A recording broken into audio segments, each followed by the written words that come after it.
How do you manage, as Secretary of Homeland Security, 225,000 people? That's more than most of the largest multinational corporations. I've been thinking about, as I'm leaving office, writing a magazine article or something about how to manage a large government organization, particularly the Department of Homeland Security, which is a very decentralized conglomerate of government agencies, 22 government agencies with a whole lot of different missions.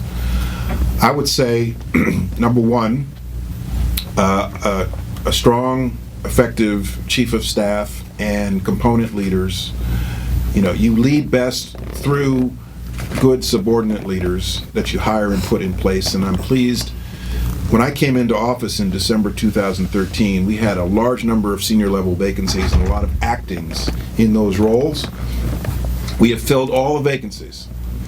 And when the Senate confirms the President's nominee for TSA Administrator, hopefully this week or next, we will have filled all the vacancies and I'm done, which is good.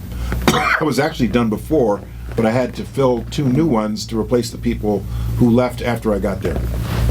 So I start with good leadership. The second is being visible, and being visible with your workforce and demonstrating to your workforce that you are willing to be a champion for them.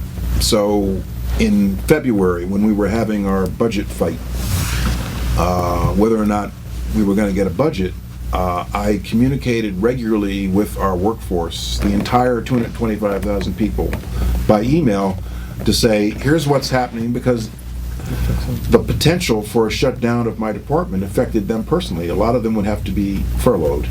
And so demonstrating that you're willing to be a champion for your workforce is one.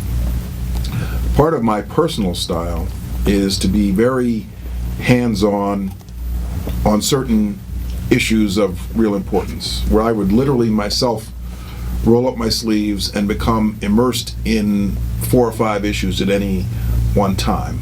So at the moment, and I'm sure we'll get into this, it's cyber, it's aviation security, and it's immigration. So I'm as immersed in those 3 issues as anybody in my department right now. Part of that is the lawyer training in me. Part of that is I just believe that it's important on critical issues of great importance to the nation, to the administration. I need to be personally very, very involved, and to be visible and to be out front on them as well. The last thing I think I'll say on that is you have to, sometimes it's good to when you make decisions, to seek a broad array of advice. Like, I would make no major decision about anything in my department without consulting my component heads first, to get their advice, to get their honest advice. And always make sure that when you solicit advice, before you make a decision, you seek out the skeptics, those who have a dissenting view. Because if everybody is telling you the same thing, that's not an environment for making a good, healthy, sound decision. So I always seek out and have actually hired people who I know are going to be the dissenters from the conventional view in my department. And it's healthy decision making to do that. And I encourage those people to speak out. I want to hear from them. And I think this president does the same thing too. Last thing I'll say about leading a large government agency like that and being a cabinet officer in general, sometimes you just have to go with your own instincts. At the end of the day, when you get all the advice, all the legal advice, all the business advice, all the political advice, you have to go with your own gut and your own instincts. And if you cannot trust your own instincts, then you probably shouldn't be in the job in the first place, because that means you don't have good instincts. So at the end of the day, you just have to rely on your own good instincts and not be afraid to do that.